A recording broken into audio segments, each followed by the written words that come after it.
जिस प्रकार से फिजा में खुशबू मिल जाती, महक जाती है, वैसे ही ये योगाहार कार्यक्रम मेरे जीवन में, मेरी सांसों में घुलने लगा और आज इस लेवल पे पहुंच गया कि अगर ये कार्यक्रम बाय द वे कभी एक आधे घंटे भी बंद हो जाए या किसी के फोन आ जाए तो एक झुंझलाहट सी होती है, ये फोन अभी क्यों आया।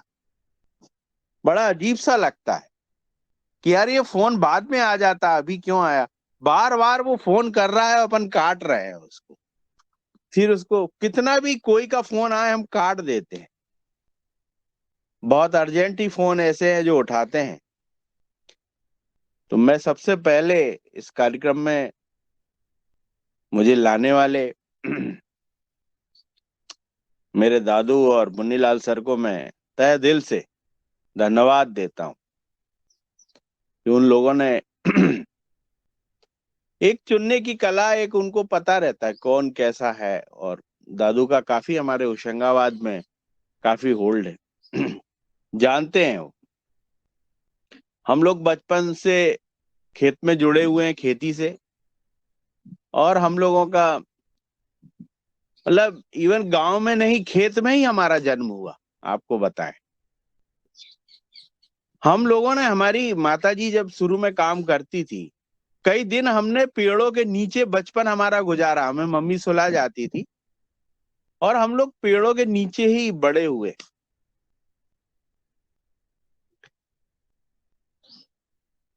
काम पे मम्मी का जाना और हम लोगों को खेतों पे छोड़ना, एक कर्मचारी रहता था जो हमें ये पानी ये वो बचपन में देता था। हमारी मदर, हमारे पिताजी सब खेतों पे काम करते थे, करवाते थे। और ये धीरे धीरे कारवा, मेरे पिताजी ने 2 एकड़ से कारवा शुरू किया तो इसको 80-90 एकड़ पे ले गए और आज मैंने इसको 120 एकड़ पे ले गए। और योगाहार कार्यक्रम की बदौलत हम लोग पेड़ के और करीब हो गए, समाज के और करीब आए। क्या बुराइयां हैं, क्या है। जिस प्रकार एक माता पिता बच्चे को उंगली पकड़ के बड़ा करता है, वैसे ये योगाहार कार्यक्रम हमारी खेती करने में, हमारे समाज से बुराई हटाने में, और बहुत सारे आयाम, इतने आयाम है इसके। कैसे किसी टारगेट को पूरा करना, पवन सर का जो मिसाइल वाला है, बहुत सारी, मैं बताऊं, मैं जैविक फंगिसाइड, इतने सारी चीजें सीखी जीवन में इस योगाहार कार्यक्रम से। अगर बताने लगूं तो समय शायद बहुत कम पड़ जाएगा। इस कार्यक्रम की इतनी विशेषताएं हैं योगाहार कार्यक्रम की, और राष्ट्रीय मंच पे जाने लगा ये धीरे धीरे।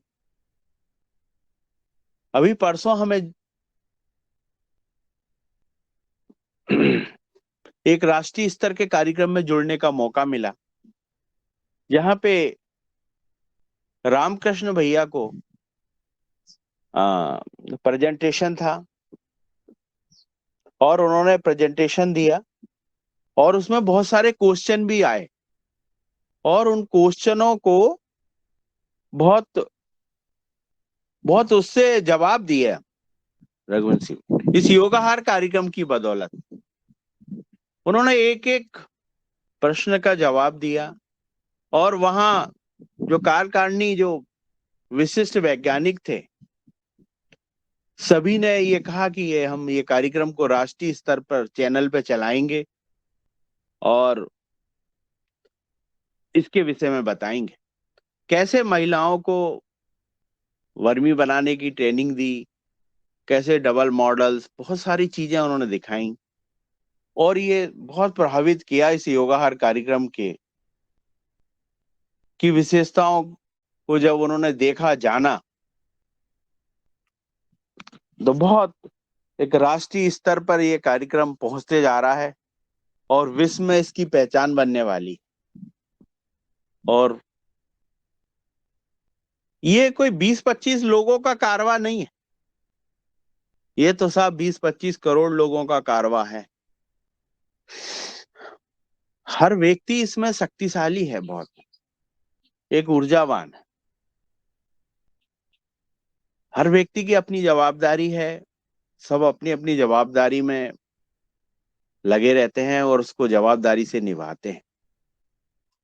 हम लोग इस सिलसिले में अभी भोपाल गए थे, तो वहां जाकर हमने आ, जो मंत्री, हमारे कृषि मंत्री कमल पटेल जी, उनके परिवार वालों से कुछ मुलाकात हुई और उन्होंने सहजी रघुवंशी भैया को सहजी 12,000 के लगभग पेड़ों का ऑर्डर दिया और उसकी टोकन मनी भी दी उन्होंने, भैया ये पेड़।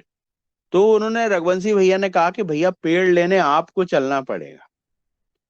उन्होंने कहा नहीं रघुवंशी भैया, अगर हम गए तो वो बोले कि भाई आप हमारे घर के सदस्य हो, आपको पेड़ लाना है, आपको पेड़ लगाना है, हमें आपकी योग्यता पे कोई भी शक नहीं। मुझे भी बहुत, मतलब ये बातें बहुत छुई, उनके जो शब्द थे कि हमें पूरा विश्वास है। और उन्होंने भैया को पेमेंट करी, ये पेमेंट लीजिए और आप ही जाइए और आप प्लांट लेके आइए। आपको कहीं कोई परेशानी आए, कहीं कोई दिक्कत आए तो मुझे, हम लोगों को फोन लगाइए।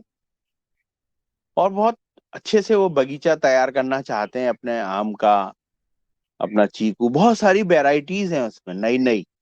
वो सारी वेराइटियों को उन्होंने सिलेक्शन किया है उसमें, काफी देर लगे सिलेक्शन में।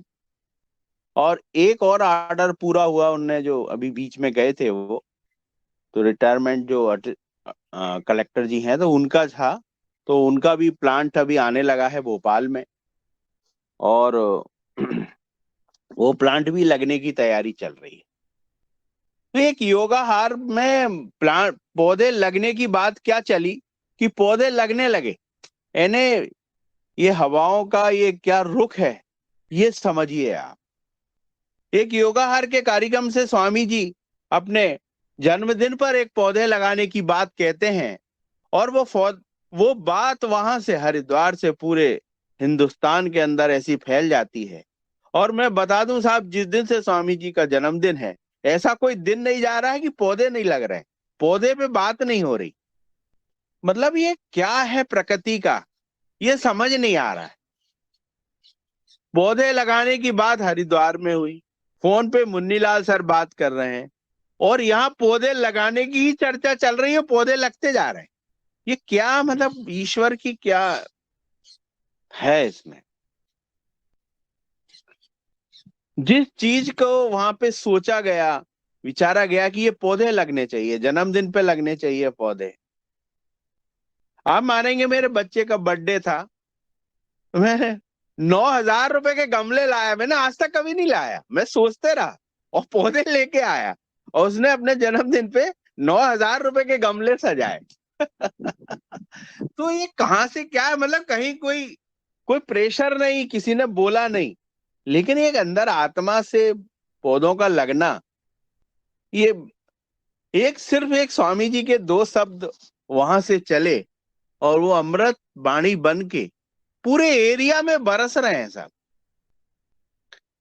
पौधे, मतलब मंत्री से लेके, और मैंने देखा रघुवंशी भैया हजारों पेड़ों पे चर्चाएं चल रही, जो देखो वो कह रहा भैया हमारे पेड़ लगवा दो यार, हमारा ये करा दो, हम बोल यार ये पेड़ों की कहानी कहाँ से आ गई। आप मानेंगे नहीं, जब से स्वामी जी का जन्म, मतलब कम से कम यहाँ 1,00,000 2 लाख पौधों पे चर्चा हो गई, कहीं लगने लगे इतना। कल शाम को एक फोन आता है कि साहब हमें संतरे चाहिए 200 पेड़। तो मैंने उन्हें, दो एक नर्सरियां हैं तो उनके नंबर दिए, मैंने साहब ये नर्सरी के नंबर है, आप संपर्क कर लीजिए, और पौधों को आप ये देखिए, आपको देखने की आपकी ड्यूटी है कि वो पौधा आप जो मांग रहे हो वो सही है कि नहीं। आप जाइए नर्सरी तक, उस पौधे को देखिए। अभी पता चलता है कि वो नागपुर पहुंच गए हैं पौधे लेने के लिए। बड़ी खुशी होती है कि कोई चीजें ऐसी होती हैं, जब कोई कुछ पूरे पौधे लगने का इतना भारी काम हमारे नर्मदापुरम में, तो क्या मैं तो सोच रहा हूँ पूरे हिंदुस्तान में पौधे लगने का कार्य चल रहा होगा ऐसे। स्वामी जी के वचन बढ़ने लगे हैं गमलों में। वो स्वामी जी का जो पौधे लगाने का जो अंदाज था वो दिखने लगा। बहुत महत्वपूर्ण चीजें हैं और इन चीजों पे जितनी बात की जाए उतनी कम है। लेकिन ये फिजा में हमारे यहाँ पौधे लगने की हवाएं चल गई हैं। ये हवाएं जिस प्रकार बारिश लाती हैं उसी प्रकार ये हरिद्वार से चलते हुए हमारे पूरे एरिया में फैल गई हैं और पौधे लगाने में ये फिजा लगी हुई है। और इतना रिकॉर्ड पौधे लगने वाले हैं कि आने वाले समय में, मुन्नीलाल सर बोल रहे थे कि होशंगाबाद जिले में 5 लाख पौधे, मुझे तो लगता है कि 20-25 लाख पौधे ये जिला आपको लगा के इस योगाहार कार्यक्रम की बदौलत देगा। इसकी बातें पूरा डिपार्टमेंट, फॉरेस्ट डिपार्टमेंट पौधा लगा रहा है, हॉर्टिकल्चर पौधा लगा रहा है, एग्रीकल्चर पौधा लगा रहा है। आपको बता दें 15 अगस्त में पहली बार पचमढ़ी में कार्यक्रम हो रहा है। वहां पे कंचन को इनवाइट किया है उन्होंने, तो झंडा बंदन में, और मानसिंह गुजर भैया को किया है।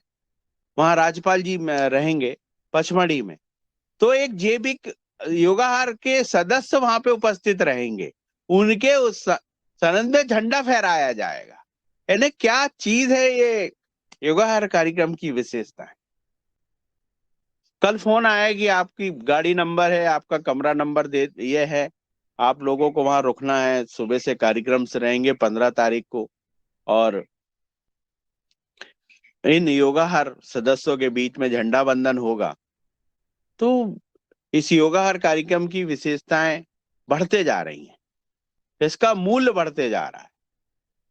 मैं तो सोचता हूं ये ऐसी किताब बन जाएगी, जो इसमें सदस्य हैं वो एक मील का पत्थर बन जाएंगे, हमेशा याद रहेंगे, हमेशा चलते रहेगा ये कारवां इसी तरह।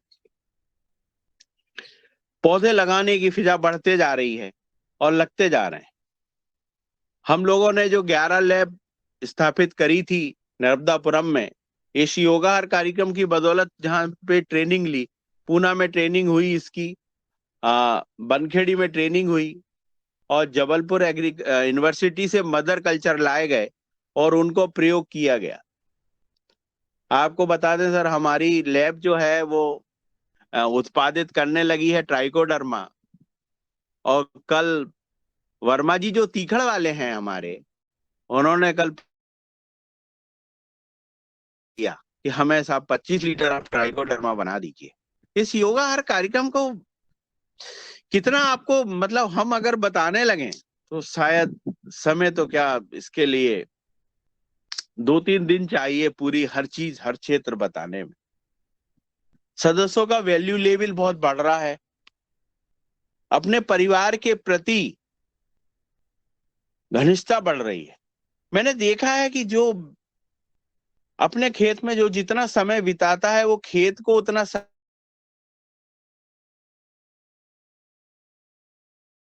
ज्यादा खेतों में, अपने खेतों में रहें, अपने जो भी कार्य आप कर रहे हैं उसके प्रति रहें। मैंने पहले भी कुछ बातें उठाई हैं इस योगाहार के मंच से और आज भी उठाता हूं कि जो कृषि से जुड़े जो वैज्ञानिक हैं, उनको सरकार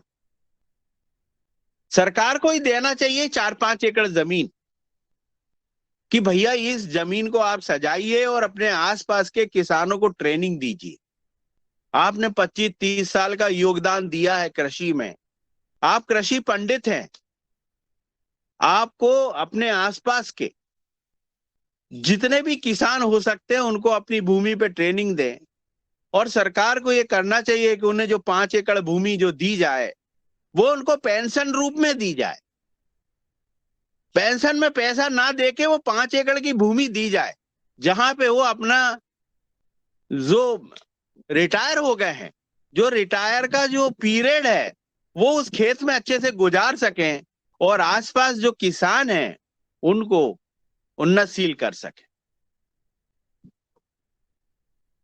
अगर उन्हें जमीन से 5 एकड़ उनके पेंशन जो है, पेंशन की जगह अगर वो दे दी तो अपना रोजगार भी खुद का कर लेंगे, और पेंशन के रूप में जो पैसा प्राप्त करते थे वो उस खेत से प्राप्त कर लेंगे। ऐसी 5 एकड़ जमीन अगर शासन हर साइंटिस्ट वैज्ञानिकों को दे दे तो वो उस जमीन को सजाने का काम कर सकते हैं, और आसपास जैविक खेती का जो बढ़ावा है वो कर सकते हैं। जो बुजुर्ग साइंटिस्ट है, वैज्ञानिक है, उनके पास अनुभव बहुत है। उन्हें दूर दराज के गांव में उनको गोद देना चाहिए कि इस गांव को आप बढ़ाइए, और वो अपनी योग्यता के अनुसार उसको बढ़ाएं।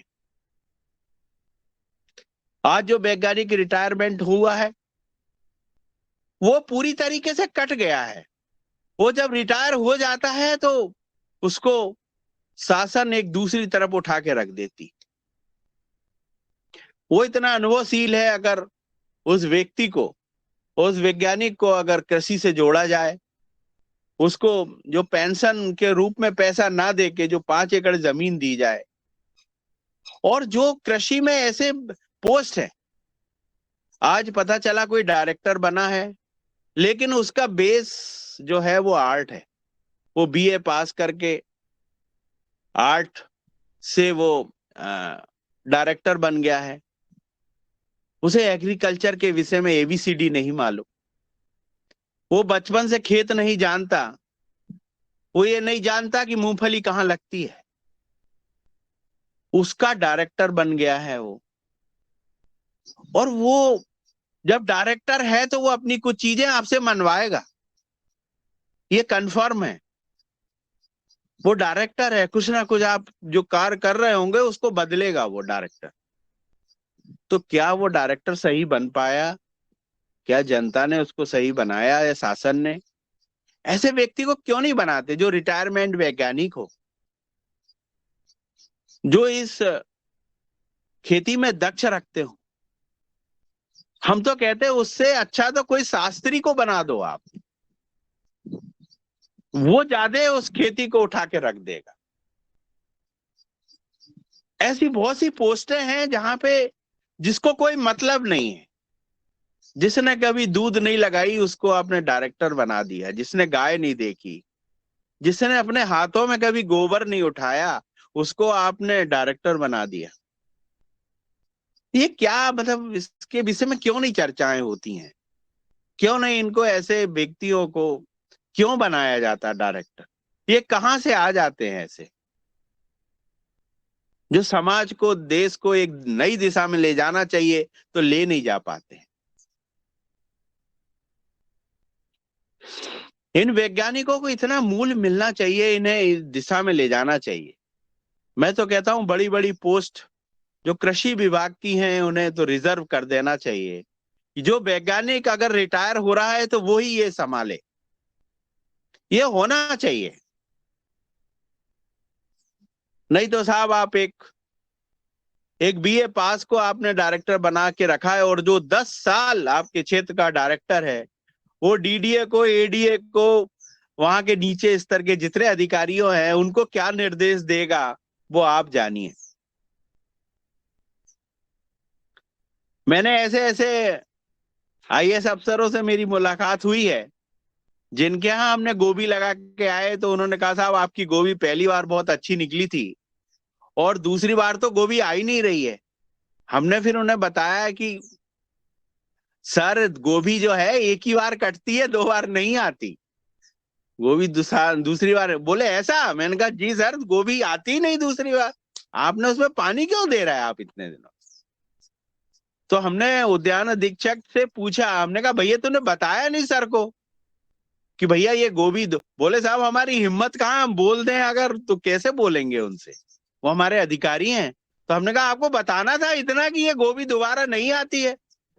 तो बोलते साहब हमारी तो हिम्मत ही नहीं है। मैंने आपने क्या किया उद्यान अधीक्षक? बोले साहब मैं तो एमएससी हूँ।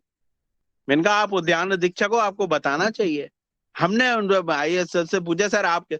बोले साहब मैं तो बीए सब्जेक्ट से आया हूँ। अरे मैंने हाथ जोड़ लिए। मैंने कहा कि साहब अब मैं कुछ बोल नहीं सकता, आपका पद ओहदा जो है वो इतना बड़ा है कि मैं नमन करता हूं इस भारत सरकार को, मध्य प्रदेश सरकार को, कि आपको प्रभु यहाँ बिठाया। आपको बहुत बहुत धन्यवाद। जो हमारे मध्य प्रदेश नर्मदापुरम की जो खेती है, मैं तो कहता हूँ उस आईएएस से तो हमारे योगा कार्यक्रम ने ज्यादा यहाँ पे फिजा में फैलाया कि खेती कैसे की जाती है। यहाँ एक से एक पारसमणि जैसे व्यक्ति आए और उन्होंने इस मंच से ऐसी ऐसी चीजें बताई हैं कि जहां हमारा उत्पादन में 20 से 30% की बढ़ोतरी हुई है। मैं तो कहता हूं ऐसे अगवार कार्यक्रम को, ऐसे एफपीओ बना के शासन को दे देना चाहिए कि भैया एग्रीकल्चर तो आप चलाओ।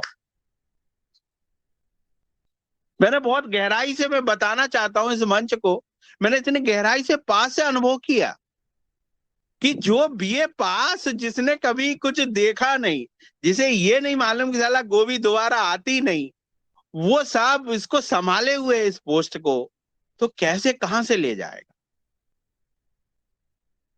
उसके घर के गमलों में कोई सजावट नहीं, उसके सामने 1 बीघा जमीन पड़ी है लेकिन बेरुखी पड़ी हुई है, उसमें साहब घास उग रही है, अमेरिकन ग्रॉस, लेकिन उसमें कोई भी किसान का एक पौधा नहीं उग रहा, ना ही कोई किसान की कोई सब्जी उग रही है। जिस सरकार जिसको 2 लाख रुपए 5 लाख रुपए महीने की पेमेंट देती है, उसके बगीचे में एक भी जैविक पौधा नहीं है और एक भी जैविक सब्जी नहीं है, एक भी जैविक अनाज नहीं है साहब उसके। जो आदमी बाजार से लाके खा रहा है, वो आदमी कैसे उसको बिठाया गया, कौन ने बिठाया उसको? कैसे कैसे किसानों को सिखा पाओगे, कैसे करो? बहुत मुश्किल है साहब। जनता को बहुत समझ के, जो नेताओं की फसल वो उगाते हैं, जो आम जनता है, वो सोच समझ के उगानी पड़ेगी कि कौन से नेता को कहां भेजना है, क्या बनाना है। आज भारत की जनता ने माननीय मोदी जी को चुना है तो देश विश्व में पूरा नाम हो गया।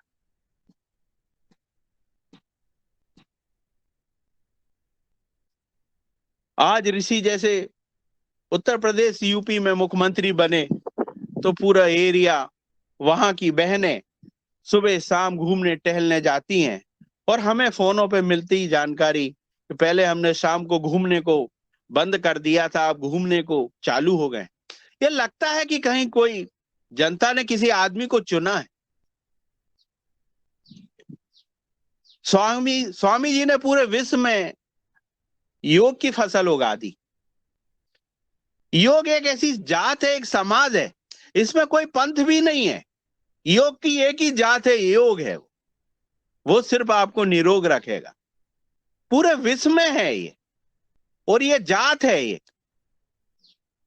ये हमेशा आपकी आयु बढ़ाने का ही कार्य करेगी, ऐसा है ये। ऐसे ऐसे ऐसे व्यक्तियों की जरूरत है इस देश के निर्माण में। यही लोग निर्माण कर सकते हैं और आम जनता को बहुत सोच समझ के अपने नेताओं की फसल उगानी पड़ेगी कि कौन से नेताओं को कहां पहुंचाया जाए। एक पार्टी की भावना से उठ के आदमियों को चुनना पड़ेगा। ये नहीं करना पड़ेगा कि मैं इस पार्टी का हूं, उस पार्टी का हूं। अब तो देश निर्माण वाले व्यक्तियों को चुनना पड़ेगा, जो देश का निर्माण करे, खेत का निर्माण करे, व्यक्ति का निर्माण करे, खुद का निर्माण करे। जैसे स्वामी जी ने योग से पूरे विश्व में लोगों को निरोगी कर दिया। हजारों व्यक्ति के मुंह से शब्द निकलने लगे कि साहब हम तो ऐसे ठीक हो गए, हमारा कैंसर ठीक हो गया, हमारा फलाना ठीक हो गया। ये छोटी चीजें नहीं है, इनका असर होता है। इन व्यक्तियों को भी जब आम जनता एक पत्थर को मंदिर में बिठा देती है तो वो पूजा जाने लगता है, और जब पत्थरों पे दूध चढ़ने लगता है तो वो भगवान स्वरूप हो जाता है। तो ये जनता ही चुनती है उस जगह को, निर्माण को, जहां पे मंदिर बनता है, और उस पत्थर को एक तराश के जब मूर्ति बिठाई जाती है वो व्यक्ति ही करता है। और वो मूर्ति जब हजारों लाखों आदमी जब उसके चरण को छूते हैं तो वो ईश्वर तुल्य बन जाती है और उसमें महाशक्ति का विराजमान हो जाता है। ऐसे ही आपको इसको देश को निर्माण करने वाले व्यक्तियों को चुनना पड़ेगा। सरकार गलत नहीं होती, आप चुनने वाले गलत होते हैं।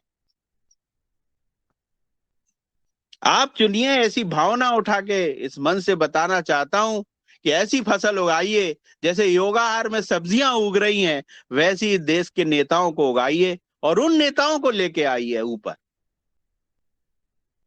और इस देश के निर्माण में भागशाली हुई। इतनी सारी बातें हैं, बहुत सारी, कि अगर मैं बताने लगूं तो बहुत सारी है सर। और बहुत सारी चीजें इस योगा कार्यक्रम ने सिखा दी हैं। और यहाँ आए वाले जो बहुत मतलब बहनों से, माताओं से, भाइयों से और गुरुओं से इतनी कुछ सीखने को मिलता है इस मंच का। मैं इस मंच को कोटि कोटि बहुत धन्यवाद करता हूं कि जो इससे जुड़ जाएगा, ये पारस मणि का पत्थर है, इससे जो छू जाएगा वो पारस हो जाएगा। ये कार्यक्रम की विशेषता है। जितने लोगों को आप छुआ सकते हो, इस पत्थर रूपी योगाहार पारस मणि को आप छुआइए और लोगों को उन्नतशील बनाइए। इसमें आदमी, मैं आपको बता दूं, इस योगाहार कार्यक्रम की बदौलत 2 से 3 लाख रुपए पर एकड़ तक की इनकम इस योगाहार कार्यक्रम की बदौलत निकाला है। और ये यथार्थ बात है, ये कोई फैक्ट नहीं है, ना ही कोई इसकी न्यूज है। इसके सबूत जमीनों में गड़े हुए हैं, आप चाहे जब आके देख सकते हैं और दादू से पूछ सकते हैं। लोगों ने इस योगाहार कार्यक्रम की बदौलत 2 से 3 लाख रुपए पर एकड़ की इनकम करी है। लोग बोलने लगे हैं कि हमको योगाहार कार्यक्रम से ये फायदा हो गया, वो फायदा हो गया, और ये बहुत है। मैं अभी पेड़ पौधे लगाने की कुछ ज्यादा तो नहीं बोला, लेकिन मैं ये बताना चाहता हूं सर, ये फिजा में पेड़ लगाने का हमारे यहाँ बहुत तेज चल रहा है। जो स्वामी जी ने एक मंच से जन्मदिन पे क्या चीज कही, पौधे ही पौधे लगने लगे। इतना पौधे से प्रेम बढ़ना, ऐसे लोगों को ऊपर आना, और ऐसे मंचों से आप आह्वान करेंगे तो इस देश को निर्माण में विश्व गुरु जो स्वामी जी का सपना है वो अवश्य पूरा होगा। और मुझे तो लगने लगा है कि पूरे होने वाला है। आज पूरे विश्व में भारत देश का नाम जाने जाने लगा है। हम लोग बहुत सारे विदेशों में ट्रेनिंग गए, अशोक भैया के साथ, अशोक भैया भी हैं यहाँ पे, गए। हमने देखा वहां भारत का झंडा लगा हुआ। हमने पूछा भाई ये कब से लगा हुआ? बोले साहब अभी लगा है, 15-16 में ये झंडा लगा है। नहीं, आप देखिए वहां। मैं तो इस मन से भी मोदी जी का बहुत धन्यवाद करना चाहूंगा कि जो उन्होंने, हमने हॉलैंड में, न्यूजीलैंड में जो भारतवर्ष के झंडे देखे और झंडे लगे हुए देखे, हमें बड़ी खुशी हुई वहां जाके कि जहां पे 10 कंट्रियों के झंडे लगे हैं, वहां भारतवर्ष का भी झंडा लगा हुआ है, भारत देश का भी झंडा लगा हुआ है, भारत माता का झंडा लगा हुआ है। गर्व से सीना चौड़ा हो जाता है साहब। जब हमारे झंडे को हम जब देखते हैं तो ऐसा लगता है कि इस जनता ने किसी सही आदमी को चुना। जनता को तो हम कोटि कोटि धन्यवाद करना चाहते हैं कि ऐसी फसलों को आप और उगाइए। इस देश को निर्माण में सैकड़ों लोगों की जरूरत है, और ऐसे लोगों को बड़े बड़े पदों पे बिठाइए, और बड़े बड़े ऐसी जहाँ पे सर्विसेज है, ऐसी सर्विसेसों को ध्यान में रखते हुए वहां पे जो खेती को बढ़ाने वाले ऐसे अधिकारियों को बिठाइए, ऐसे शास्त्रियों को बिठाइए जो खेतियों को नए अंजाम तक ले जा सकें, जहाँ खेती को पढ़ाया जा सके। और एक एक छोटे छोटे पहलुओं पे बहुत अध्ययन किया जाए तो इस खेती, इतनी अच्छी मिट्टी, मैं 5-6 कंट्री घूमा, मैंने देखा कि भारतवर्ष से अच्छी मिट्टी कहीं नहीं लगी मुझे। जो मिट्टी अपनी है, इतनी खुशबू है, इतनी ताकत है इस भारत माता की मिट्टी में, मैंने कहीं नहीं देखा। मैंने देखा है दूसरे देशों की मिट्टी में वो परेशान है, इतनी सारी उनके यहाँ फंगसें लगती हैं, इतनी सारी बीमारियां लगती हैं, तो मैं बड़ा आश्चर्य रहा। हमने देखा कि वहां पे ज्यादा कर आदमी मांसाहारी होता है। तो हमने सोचा यार ये पूरा, जब हॉलैंड में गए तो वहां देखा सारे मांसाहारी हैं। जब हम खाना खाने गए तो हमने कहा साहब हमें ये चपाती खाते हैं हम लोग। तो बोलते साहब चपाती तो आपको मिलेगी नहीं। तो हमने कहा साहब आप तो हमें दूध दे दीजिए, हम तो दूध से गुजारा कर लेंगे, हम तो इन चीजों को छू नहीं सकते। हम बताए साहब हमने एक दिन पूरा दूध ही पिया वहां पे। हमने कहा भैया ये चीजें तो हम छू भी नहीं सकते।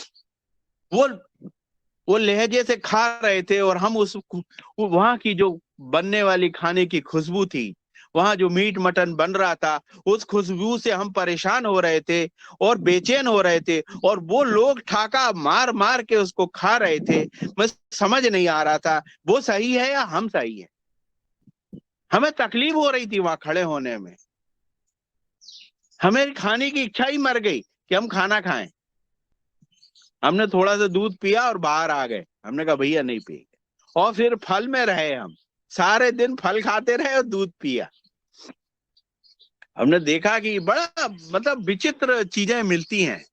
तो हमने कहा बताओ यार, ये खुशबू से वो खुश हो रहे हैं और उस खुशबू से हम परेशान हो रहे हैं। तो ऐसे ये जैविक कार्यक्रम है।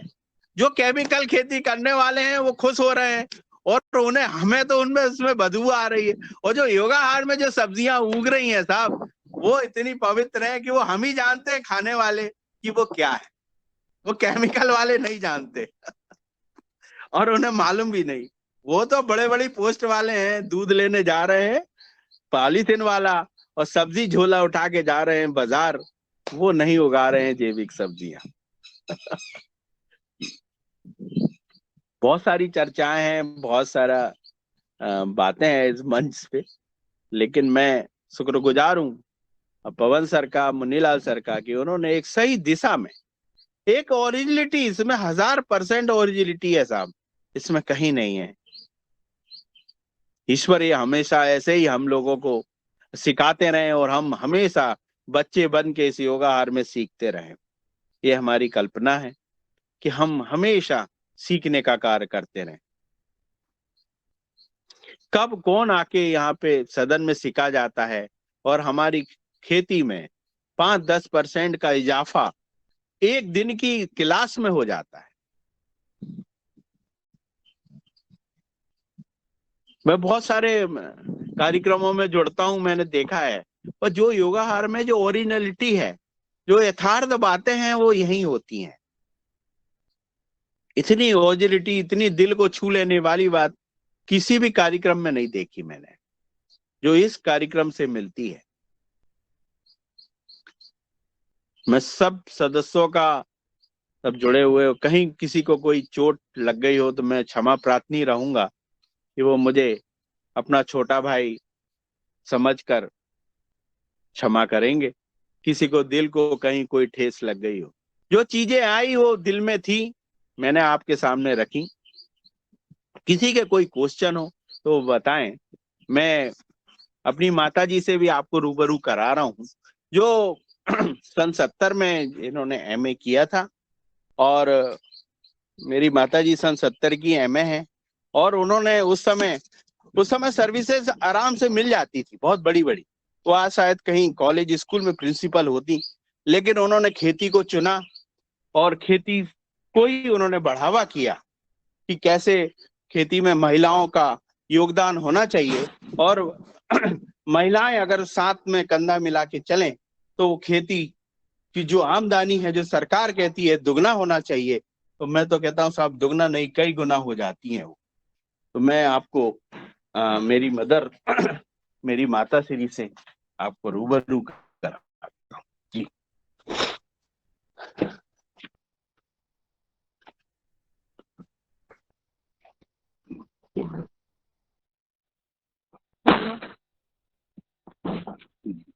मैं सदन में सभी भाई बहनों को नमस्ते कहती हूँ। और हाँ, मैं नर्मदापुरम से हूँ, कृषि के प्रति। 70 में आती हैं। हाँ, मैंने सन 70 में पोस्ट ग्रेजुएशन किया हुआ है। मेरी हॉबी भी कृषि थी और व्यवसाय भी कृषि प्राप्त हुआ। कृषि से मुझे ये महसूस हुआ कि ना तो इसमें रिटायरमेंट है और ना ट्रांसफर की समस्या है।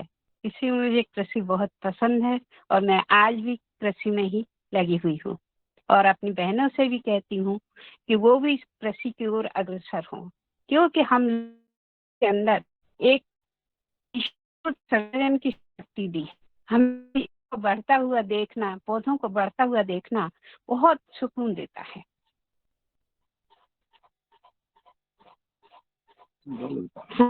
हाँ, कि हम थोड़ी सी जगह में भी गृह वाटिका लगा सकते हैं और उससे घर के लिए सब्जियां बना सकते हैं।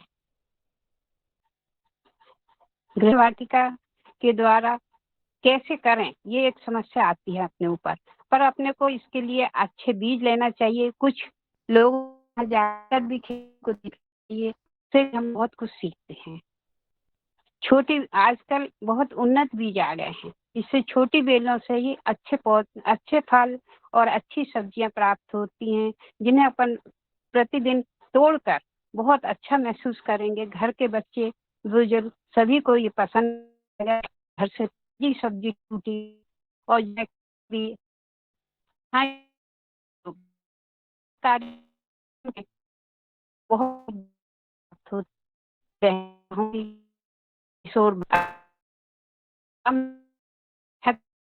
भी कुछ कर सकती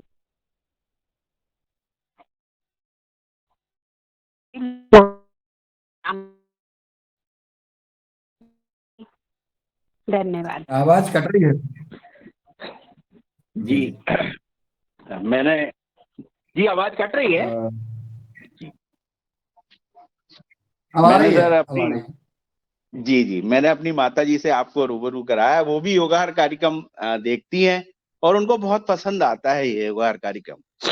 उनका कहना है कि जैसे बेलों को बढ़ता हुआ पौधों को लगाते हुए वो देखती हैं तो उन्हें बहुत खुशी होती है। और वो जिस प्रकार बेल बढ़ती हैं, उन्होंने एक कृषि को इसलिए चुना कि उन्हें रिटायरमेंट नहीं था उनका इसमें, और कोई तबादला नहीं है और कोई ऑफिसर ऑर्डर देने वाला नहीं है। इसलिए उन्होंने सन 70 में एमए किया और वो भोपाल यूनिवर्सिटी की प्रेसिडेंट रही हैं। सन 70 में इस गांव से जाके उन्होंने पढ़ाई करी और जो हमारे नाना जी थे वो प्राइमरी टीचर थे, तो उनका ये था, गांव वालों ने उस कि एक बच्ची को आप इतना पढ़ा रहे हो, तो फिर भी उन्होंने कहा नहीं, इस चीज में कोई रोक नहीं सकता। तो उसी पौधे के उस हमारे नाना जी ने जो पौधा तैयार किया उसी के हम एक पौधे हैं। तो आपको सदन को बताना था कि हमारा जन्म का पूरा आपको समझ आ जाए कि कैसे कैसे हम आए। मेरे फादर भी 69 के एग्रोनॉमिक्स हैं और तो खेती को बहुत उन्होंने पास से देखा है, पास से सिखाया हम लोगों को। हमें तो शहर में भी अच्छा नहीं लगता, गांव में अपने खेतों में ही रहते हैं हम लोग। खेत सुबह उठते से ही हमें पौधों के दर्शन होते हैं, वही हमारे लिए ईश्वर तुल्य रहते हैं। सबसे पहले पौधे और इन्हीं को नमन होता है और यहीं से हमारा कारवां सुबह से शुरुआत होती है खेती की और प्रतिदिन ऐसे ही बढ़। इस योगाहार कार्यक्रम से बहुत बहुत सारी चीजों को सीखने को मिला और बहुत सारे इसमें भाई हैं जो सिखा जाते हैं। ऐसी चीजें हैं जो आज हमारा कर्मचारी है जो वो है, वो भी हमें सिखा जाता है। सीखने सिखाने का तो हमेशा दरवाजा आप खुला रखें और ये दरवाजा हमेशा खुला रहना चाहिए। और मैं तो चाहता हूं कि ये सदन, मुझे कभी समय कम नहीं पड़ा इस सदन का, मैं बता दूं आपको। इस सदन से सबसे आखिरी में जाने का अगर नंबर आता है तो मुन्नीलाल सर जानते हैं, इस सदन के बाद भी इच्छा, मेरा मोबाइल चलते रहता है। सब लोग चले जाते हैं पर इच्छा होती है यार ये सदन और चल जाता थोड़ी देर, शायद और कुछ ऊर्जा मिल जाती। कभी ये मन नहीं हुआ कि आज तक ये बोलने में नहीं आया, ये होगा हर कार्यक्रम का समय कम होना चाहिए। और कभी कोई बोलता है तो दिल को बड़ी चोट लगती है, यार इतने अच्छे कार्यक्रम को ये आदमी कैसे बोल देता है कि यार 1 घंटे चलना चाहिए, आधे घंटे चलना चाहिए। अरे मैं तो कहता हूँ सारे दिन चैनल चलनी चाहिए साहब, सारे दिन कोई जुड़ते रहो, आते रहो, चलते रहे, सारे दिन चलते रहे। लेकिन मैं तो सारे दिन ही जुड़ा रहूंगा इस कार्यक्रम से। कभी नहीं होता साहब, कभी गलत है ना, कभी योग में थकावट आती है और ना कभी खेतनी के सीखने में कोई थकावट है। अगर ये कार्यक्रम 6 घंटे चले तो मैं इस कार्यक्रम से आज से आह्वान करता हूं, अगर 6 घंटे चलेगा तो सबसे आखिरी में जाने वाला व्यक्ति मैं ही होऊंगा। इस सदन को कोटि कोटि प्रणाम, इससे जुड़े सभी अधिकारी, पतंजलि सभी को बहुत बहुत प्रणाम। मैं सभी को आदर पूर्वक नमन करता हूं। कोई समय की कमी नहीं है, हजारों घंटे अगर ये सदन दे तो मैं हजारों घंटे जुड़ने को तैयार हूं। जी हो।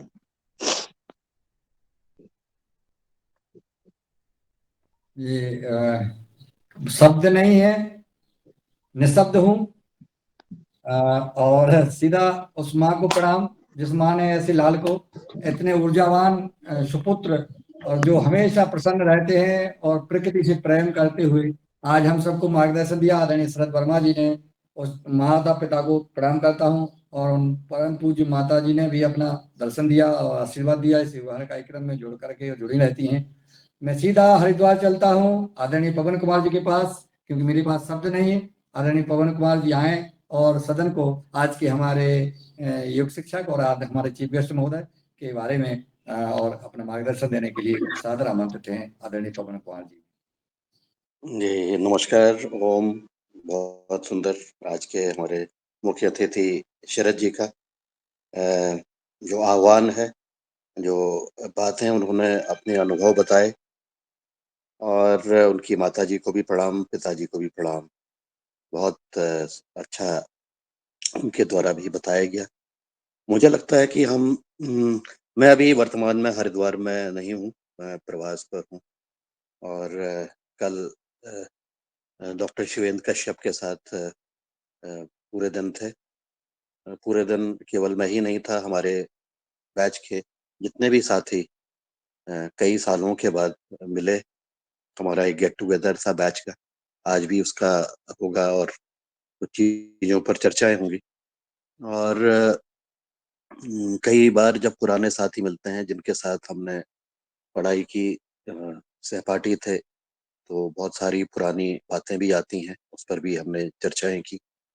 अपने जिंदगी के जो अनुभव थे, हमारी यात्रा थी, सबने अपनी जिंदगी की यात्रा के बारे में बताया। और अब आने वाले समय पर वो क्या करेंगे, हम सब मिलके क्या करने वाले हैं, इस विषय पर भी हम बातचीत करने वाले हैं आज। और फिर आज प्रस्थान करेंगे वापस अपने अपने स्थानों पर। तो एक जब वो पुराने हमारे साथी मिले और उनके बारे में जाना, तो ज्यादातर लोग हमारे साथ के जो थे वो केमिकल इंडस्ट्री में गए। कोई फर्टिलाइजर बेचा, किसी ने पेस्टिसाइड बेचे। इस तरह से उनकी कार्य रहा है। और उनके भी जीवन के अपने अनुभव रहे हैं। कई लोग वैज्ञानिक बने हुए हैं, शीर्ष पदों पर पहुंचे हैं भारत में। और उनके भी अनुभव कोई डिपार्टमेंट में हैं, तो सबके अपने जिंदगी के अनुभव सुने उन्होंने क्या किया। और उसको लेते हुए आज भी हमारी चर्चा जारी रहेगी। आज हम अ, आने वाले समय पर अब क्या करेंगे उस पर हम और चर्चा करेंगे। और बहुत सुंदर यहाँ के विश्वविद्यालय में पूरे की कृषि का इतिहास जो है, क्योंकि इस विश्वविद्यालय में जहाँ से हम पढ़े, उसको ग्रीन रेवोल्यूशन की जननी कहा जाता है। शुरुआत यहीं से हुई, कठिन परिस्थितियों में हुई। और पूरे देश में जो हरित क्रांति का बीज बोया गया, उसकी शुरुआत भी इसी विश्वविद्यालय से हुई। तो ऐसे विश्वविद्यालय में पढ़ के हम गौरवान्वित तो हैं ही। लेकिन अब यह भी विचार हो रहा है कि जो हमने रास्ते में चलते हुए जो जरा सी भटक गए थे, उसको भी अब हमें परिवर्तित करना है। और उस तरफ भी विश्वविद्यालय ने अब कदम उठा दिए हैं। और उस तरफ भी बढ़ते हुए कई सारी चीजों को करने का प्रयास चल रहा है, यहाँ पर भी प्रयासरत है। और उस प्रयास के साथ साथ हमारा भी जो योगदान होगा उस पर भी आज हम चर्चा करेंगे। विश्वविद्यालय को कल हमने भ्रमण भी किया। जब छात्र जीवन था तो हमें प्रैक्टिकल ट्रेनिंग तो अनिवार्य थी, और बिल्कुल एक 2.5 एकड़ की जमीन करीब 8 छात्रों को दे दी जाती थी एक पूरे वर्ष के लिए, जिसमें उनको धान लगाना था, गेहूं लगाना था, सोयाबीन लगाना था, और उसकी फसल को बेच करके जो भी मुनाफा होता था वो भी सभी छात्रों में बंट जाता था। तो हमने प्रैक्टिकली काम किया अपने तक रहते हुए। पानी में वहां पर धान की रोपण की जो हमारे अनुभव रहे, और बहुत सारे अनुभव हमारे छात्रों के, हम जितने भी छात्र थे उनको वो जीवन के अनमोल अस्वर्णीय मतलब दिन की तरह है। तो आज हम उन खेतों में भी देखने के लिए गए कि यहाँ पर हम खड़े होकर के यहाँ पर हमने ऐसा किया। कुछ हमारे साथ में सबके उनकी धर्मपत्नी भी साथ थी कुछ छात्रों, तो उसको भी हमने बताया कि देखो हमने यहाँ पर खड़े होकर के इस खेत में हमने धान का रोपण किया, यहाँ पर हमने गेहूं लगाया। यहाँ पर जब हम रोपण कर रहे थे तो हमें सांप भी आ गया था, फिर हम भाग भी गए वहां से, डर गए थे। तो ऐसा करते हुए इस जीवन के जो स्वर्णिम हमारा काल होता है जब हम छात्र के रूप में पढ़ते हैं, तो उस काल का एक हमें अवसर मिला साथ मिलकर के मिलने का, और एक दूसरे को पुनः समझने का एक अवसर मिला है। तो अब आने वाले समय पर हम चर्चा करेंगे आज कि अब जो कार्य अब और हमें जो भारत को आगे ले जाना है उसमें हम क्या योगदान करने वाले हैं, और विश्वविद्यालय के प्रति हम किस प्रकार से अपना योगदान करें। ये मेरे प्रवास के एक बहुत ही संक्षिप्त रूप में मैं बताना मुझे लगा कि बहुत महत्वपूर्ण है। और साथ ही परसों यहाँ पर आने से पहले मैंने, एक विश्वविद्यालय है इसमें काफी छात्र हैं, करीब 100-150 के 200 छात्र थे, उनके साथ जैविक खेती, प्राकृतिक खेती और हम सब क्या कर रहे हैं, और उस पर हम योगाहार के ऊपर भी विशेष रूप से चर्चा भी की। और बहुत सारे छात्र अब इस तरफ आकर्षित हुए, और उनको लगा कि ये जो पढ़ रहे थे उससे अलावा भी कुछ और भी चीजें हैं जो बहुत महत्वपूर्ण है, और जिसके बिना हमें जो कि उनके जीवन को आगे शेप करने के लिए बहुत महत्वपूर्ण हो। ये छात्र हमसे आगे भी संपर्क में रहेंगे, और यथासंभव जो भी हम जानकारी दे सकते हैं उस जानकारी को भी हम उनको आने वाले समय पर देने का प्रयास करेंगे। योगाहार का उनको लिंक भी भेज दिया गया है, तो संभवतः उसमें से कुछ छात्र हमारे उनके साथ भी जुड़ेंगे आने वाले समय। आज का जो वक्तव्य शरद जी ने बताया है उस पर भी बहुत गहनता पूर्वक उन्होंने बात की है, बहुत गहराई से बातें कही। और मुझे लगता है कि ये जो आध्यात्मिक शक्ति है इस देश की, वो भी कुछ करा रही है। ये केवल मानव के द्वारा ही संभव नहीं है, क्योंकि पूरे देश में इस समय एक अलग से माहौल चल रहा है, एक अलग से सकारात्मक ऊर्जा आगे बढ़ रही है। ऐसा मुझे एहसास होता है जब वो लोगों से बातचीत करते हैं। नकारात्मक ऊर्जाएं भी हैं, ऐसा नहीं है कि केवल सब कुछ पॉजिटिव ही है, लेकिन बहुत सारी सकारात्मक ऊर्जा चलते हुए ये सब हमसे कुछ ना कुछ ऐसा इस दिशा की तरफ बढ़ने की तरफ हमें आह्वान कर रही है। इस आह्वान में हमारा भी सबका जो योगदान है, व्यक्ति विशेष का भी और सामूहिक रूप से जो योगदान है, वो भी हमें उस तरफ चलने के लिए प्रेरित कर रहा है, हमारा मार्गदर्शन कर रहा है। और ये मार्गदर्शन करने के लिए जो शक्ति है उसको हम नमन करते हुए हम भगवान से यही प्रार्थना करते हैं कि ये हमें इसी तरह से और ऊर्जा दे, जिससे हम अपने काम को, अपने कार्यों को, अपने साथ जितने भी लोग हैं उनको एक आगे बढ़ने के लिए हम प्रेरित कर सकें और स्वयं प्रेरित होकर के काम कर सकें। इस तरह की जो स्थिति है ये सामान्य नहीं है, ऐसा मुझे मानना है। ये असामान्य है और ये इसी काल में हो रही है जिसमें कि हम जी रहे हैं। तो इसमें हमारा दायित्व भी सॉरी हमारा दायित्व भी बढ़ जाता है कि हम इस सकारात्मक ऊर्जा को साथ लेते हुए आगे अपना योगदान, जिसको जितना योगदान हो सकता है उसको योगदान करने का प्रयास करें। अभी कल की जो आपने बात बताई थी उसमें परसों की जो बात थी उसमें रामकृष्ण रघुवंशी जी ने भी जो अपना अनुभव बांटे हैं, और उसके बाद जो आपकी मीटिंग हुई है मंत्री जी के साथ, और वो भी इसी सकारात्मक ऊर्जा का ही एक प्रभाव है। और ये सकारात्मक ऊर्जा हमारी बढ़ी रहे, और हम इस तरह से कार्य करते रहे, क्योंकि ये नेशनल जो सेमिनार हुआ था इसमें हमारे 3 इसमें प्रतिनिधि हमारे जो साथ जुड़े हुए हैं, पतंजलि के साथ जुड़े हुए हैं, उनका वक्तव्य इसमें रहा, आपका रघुवंशी जी का, उसके बाद हितेश जी का, और डॉक्टर मेहता का। और ये सब जो चीजें हैं ये भी एक मैंने जैसा बताया भी था, मैंने मुझसे जब पूछा डॉक्टर सचिन ने कि आप आकर के अपना लेक्चर दे दो, मैंने कहा मुझे लेक्चर मुझे ही नहीं देना है, मेरे ही अनुभव नहीं है। एक आप हमारे किसी भी स्टाफ को आप इसमें चुन लें, और मैं आपको एक पैनल दे रहा हूँ, 10 लोगों का, 20 लोगों का, 15 लोगों का, फोन नंबर के साथ। आपको जो भी पसंद आए उनमें से आप उनका चुनाव कर लें। मुझे लगता है कि ये प्रक्रिया भी उनके लिए भी असामान्य ही थी, क्योंकि ज्यादातर 1 या 2 नाम ही देते हैं, जिसको कि अगर मैं मुझसे पूछ अगर कोई और होता तो शायद वो 1-2 नाम और दे देते, लेकिन हमने उनको एक पूरा पैनल दे दिया है, इस विश्वास के साथ कि हमारे जो किसान हैं वो अपने आप में एक सुपरस्टार है। उनके अनुभव इतने ज्यादा हो गए हैं कि वो किसी भी विषय पर बहुत लंबे समय तक कर सकते हैं, और उसका हमने ट्रेलर भी दिखा दिया है। जब मैं मैनेज की संस्था में, हमने 14 लोगों को एक साथ बोलने का, हालांकि कम समय था उसमें, एक अवसर तो हम मिल गया, सबको बोलने की, बात करने का मिल गया। और सीधे डायरेक्टर जो थे डॉक्टर गगनेश शर्मा, उन्होंने तो अचानक ही मानसिंह गुजर से बिना किसी प्रोग्राम के बीच में ही चेकिंग करने के लिए, मुझे लगता है उन्होंने कहा चलो ये सब बोल रहे हैं, ये पता नहीं क्या क्या बोल रहे हैं, चलो एक को चेक कर लेते हैं। अब उनके हाथ भी मान सिंह गुजर ही पड़े, जिनका कि इतना ज्यादा उनका अनुभव है। और उसके बाद उनकी एक कटिंग भी आई थी, वो भी मैंने डॉक्टर गगनेश शर्मा को आगे भेज दी थी कि यही किसान है जिसके बारे में आपने 5-10 मिनट का आपने इंटरेक्शन किया, उसके ऊपर देखो इतनी बड़ी कटिंग यहाँ पर आ गई।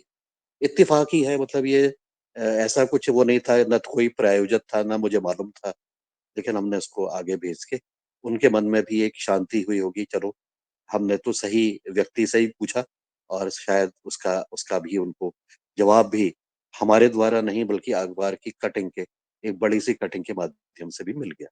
ये किसान जो कि मुफ्त में बीज बांटता है, तो बहुत सुंदर, ये केवल आध्यात्मिक शक्तियों का ही कमाल है, ऐसा मुझे लगता है।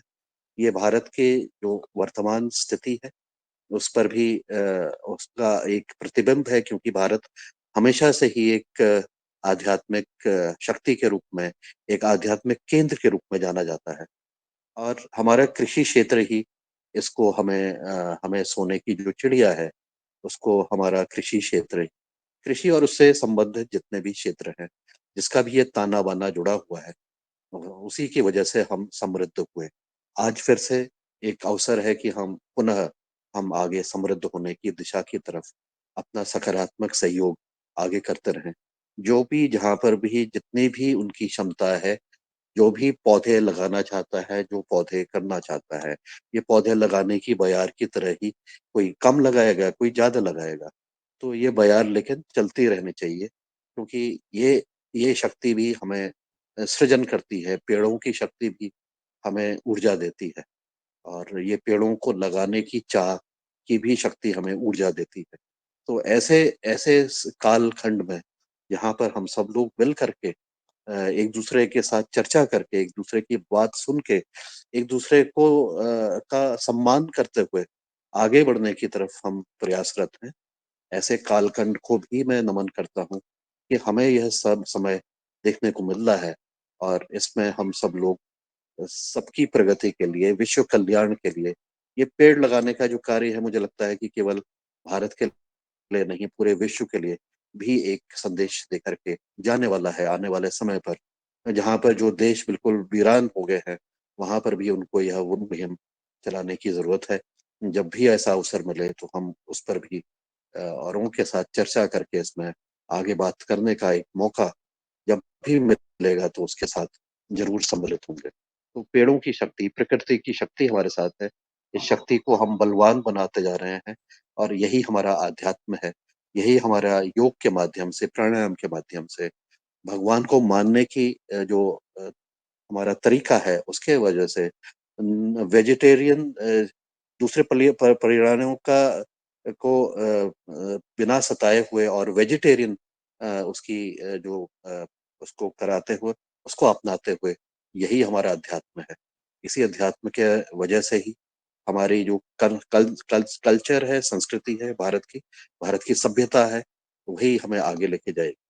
मैं आज इस विषय पर करते हुए आज मैं योग की कक्षा में नहीं जुड़ पाया, क्योंकि कल बहुत लेट हो गया था, और 6 बजे 6:30 बजे ही करीब उठे ही 6:30 बजे, तो योग कक्षा में तो नहीं कर पाया। लेकिन बहन की बाद में मैंने ज्वाइन किया, तो उनके इसमें बहुत ऊर्जा थी, उनको भी नमन करते हुए आज मैं अपनी वाणी को विराम देता हूँ। आप सभी को अभिनंदन, नमस्कार, धन्यवाद।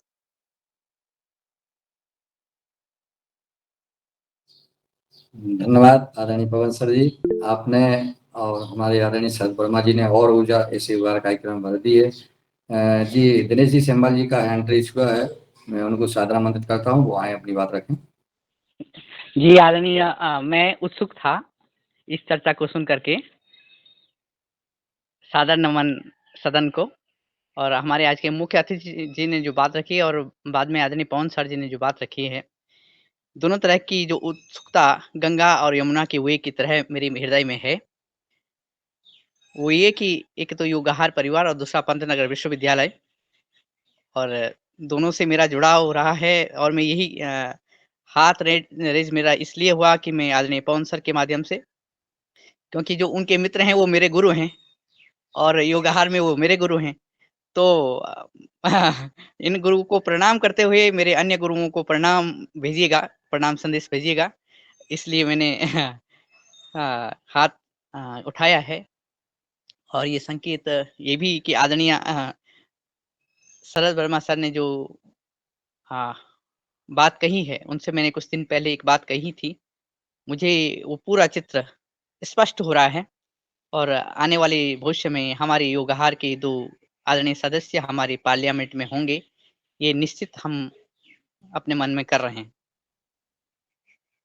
अंत में उन्होंने माताजी के जो दर्शन कराए, वो मेरी दादी जी के स्वरूपा हैं। और मेरी दादी जी तो अब रही नहीं, लेकिन मुझे लगता है कि मेरी दादी जी पढ़ी लिखी नहीं थी, और दादाजी ने जब मेरे ताऊ जी का जन्म हो गया, उसके बाद दादी जी को पढ़ाया, और वो मैट्रिक तक उन्होंने पढ़ाया। तो लगा कि हाँ देखिए, उस ज़माने में आपने 70 की दशक की बात करी, उस समय हमारी जो माताएँ हैं, बहनें हैं, तो ये तो बहुत ही एक हमारे लिए एक विरासत है माताजी। उनको हम बार-बार सुनेंगे, तो हमारे जो पूर्वजों की जो शक्ति है, जो ज्ञान है, वो हमको मिलता रहेगा। मैं इन बातों के साथ वापस आता हूँ। धन्यवाद, प्रणाम, ओम।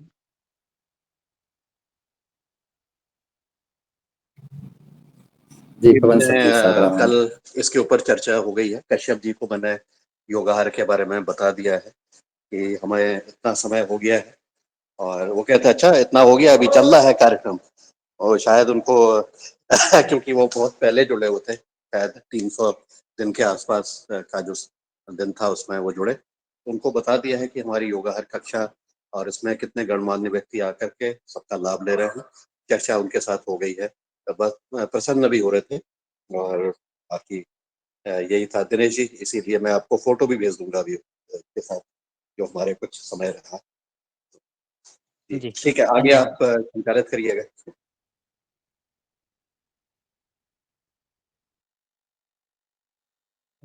जी और आज जैसा कि आदरणीय पवन सर जी ने बताया है, बहुत ऊर्जा मिल रही है, और आज बहुत ज्यादा ऊर्जा प्राप्त हो गई है।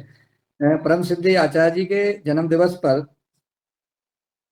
जड़ी बूटी जो दिवस मनाया गया, और 1 महीने का जो पौधारोपण का कार्यक्रम, पौधा वितरण का कार्यक्रम, औषधीय और फलदार पौधे, जिसके उपलक्ष्य में हमारे योगाहार परिवार ने तो रिकॉर्ड ही बना दिया है।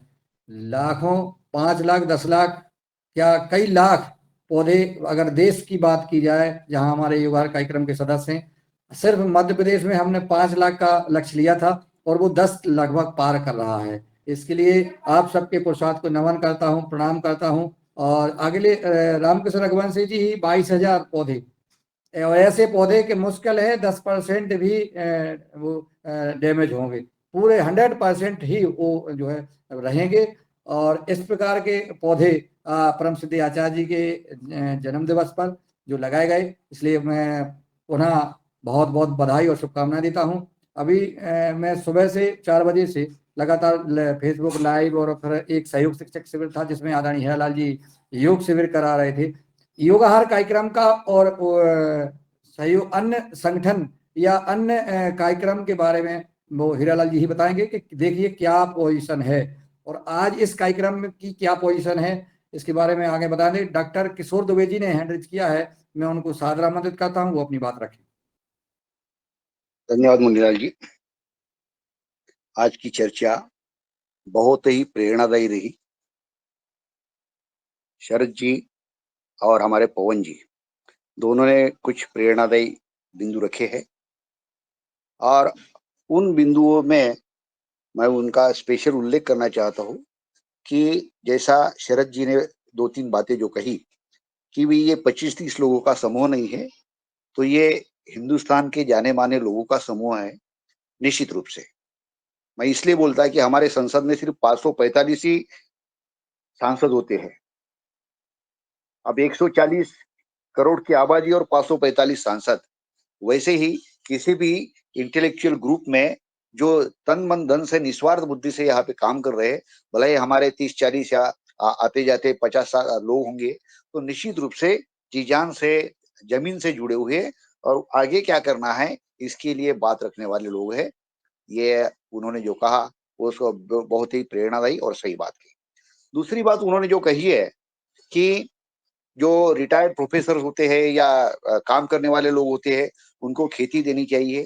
शरद जी, मैं बोल लूं, मैं 40 साल तक इसी क्षेत्र में और अलग अलग क्षेत्रों में कार्यकलापों में जुड़ा रहा। कई मंचों पे 100-200 से ज्यादा मंचों पे, नेशनल लेवल से तो ग्रामीण लेवल तक कई मंचों पे हमने बात रखी, लेकिन कोई सुनने वाला नहीं। क्या है स्थिति कि व्यावसायिक शिक्षा का जो काम दिया जाता है, तो ऑटो दुरुस्ती करने वाला प्रोफेसर पढ़ाता है, लेकिन वो खुद की स्कूटर दुरुस्त करता नहीं। मैंने शायद इसके पहले भी बोला, इलेक्ट्रिक की पढ़ाई करने वाला जो प्रोफेसर होता है या टीचर होता है, वो घर के इलेक्ट्रिसिटी लगाता नहीं है। यह हमारी शिक्षा प्रणाली है, और यही कृषि की भी प्रणाली है।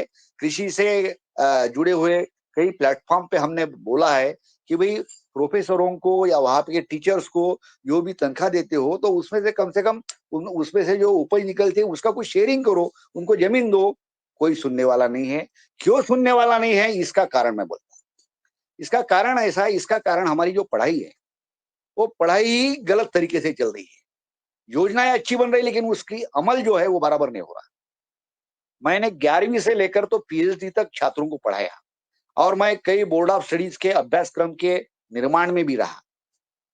अब एक उदाहरण देता जो आम जनता को समझ जाएगा कि 11वीं-12वीं के बच्चों को एक 8-10 साल के पहले जो कोर्स था, उसमें यूरिन टेस्ट, कि भाई यूरिन टेस्ट और उसमें क्या क्या केमिकल्स होते हैं, इसका परीक्षण करना एक प्रैक्टिकल था। और ये प्रैक्टिकल बहुत अच्छा था, हालांकि मेडिकल के जाने वाले और सभी को कि भाई ये छोटा सा प्रैक्टिकल है 5-10 मिनट का। हालत क्या हुई, कोर्स में डालते समय तो बहुत अच्छे से डाला गया, लेकिन उसका अमल क्या हुआ, शायद ही 1% लोगों ने खुद की यूरिन लेके वो प्रैक्टिकल करवाने के लिए प्राध्यापकों ने उसको प्रोत्साहित किया।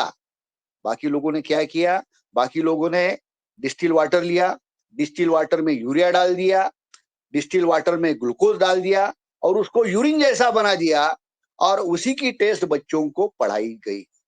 यूरिन की टेस्ट, खुद की भी यूरिन जो है वो भी पढ़ाई नहीं गई। मैं दावे के साथ बोलता हूँ 99% कॉलेजेस में भारत के। अब अच्छी चीजें अभ्यासक्रम में तो डाली जाती है, लेकिन डालने के बाद में उसको अमल करने वाले जो लोग होते हैं, वो लोग उसको अमल नहीं करते। क्योंकि मैंने फिर कई प्रोफेसरों को पूछा, भाई ये भाई बच्चों की टेस्ट कौन धोएगा? अरे मतलब हम उन्हीं से धुलवाएंगे। नहीं नहीं, ये करने की जरूरत नहीं है। वो यूरिया की टेस्ट करना है तो उसमें डिस्टिल वाटर में यूरिया डाल दो, शुगर डाल दो और उसका घोल डाल दो और यही बच्चों को पढ़ा दो। यह मानसिकता है। यह मानसिकता जब तक बदलती नहीं है तब तक कितने भी कानून लाओ, उसमें बदलाव लाओ, लेकिन उसको अमल करने वाले ऑनेस्ट लोग जो है वो जब तक नहीं आते तब तक यह बात होने वाली नहीं है। तीसरा बिंदु जो मैं कहना चाहता हूं कि आज मैं स्पेशली सवेरे मेरे पास में एक मैसेज आया।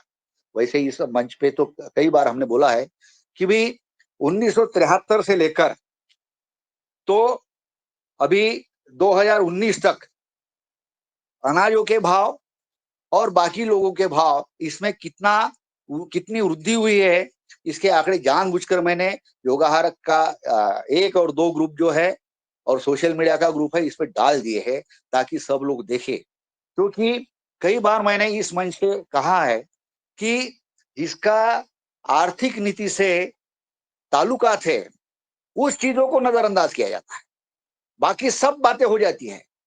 अध्यात्म से लेकर तो सभी वहां पे करोड़ों लोग जुड़ जाते हैं क्योंकि आर्थिक नीति से कोई लेना देना नहीं। लेकिन आर्थिक नीति जहां पे आती है वहीं पे सब चुपचाप रह जाते हैं।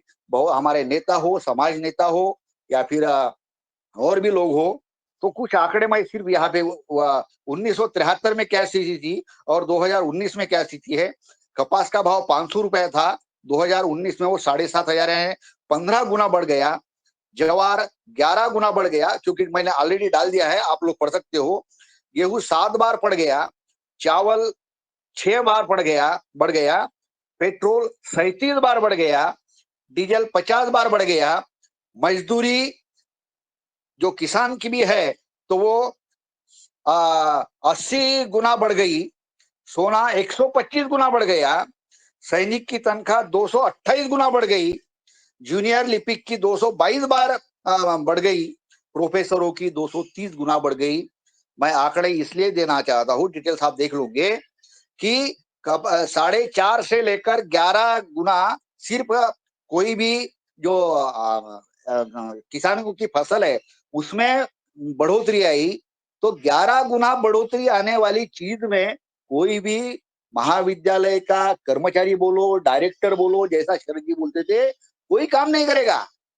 ये इनको अगर हम बोलेंगे कि भाई आपको हम 2.5 एकड़ 5 एकड़ जमीन देते थे और उससे काम करो और उसी में से आपकी आधी तनख्वाह दी जाएंगे और आधी तनख्वाह उसमें से निकालो, ये इमीडिएटली अपनी अपनी नौकरियां छोड़ देंगे। तो इसका सिलेक्शन प्रोसीजर जो है वो शरद जी ने जिसका मतलब ये बताया कि ये डायरेक्टर, कृषि के वैज्ञानिक, कृषि के प्रोफेसर या बाकी भी जगह के प्रोफेसर होते हैं, इनका जमीन से कोई भी जुड़ाव नहीं होता। आज कोई भी डॉक्टर बनता वो तो उसको मतलब जो जिसको टट्टी उठाओ या इसमें यूरिन उठाओ उसका परीक्षण करो, इससे कोई ताल्लुकात नहीं होता। जो कृषि में जाता है उसको गोबर उठाओ उसका परीक्षण करो। और तो मतलब जमीन से जुड़ी हुई जो बातें रही थी वो उनसे जुड़ी नहीं रही थी। उसके लिए अटेंडेंट है, असिस्टेंट है, दाया है, लेकिन और इसीलिए ये लोगों को जमीनी हकीकतें पता नहीं होती।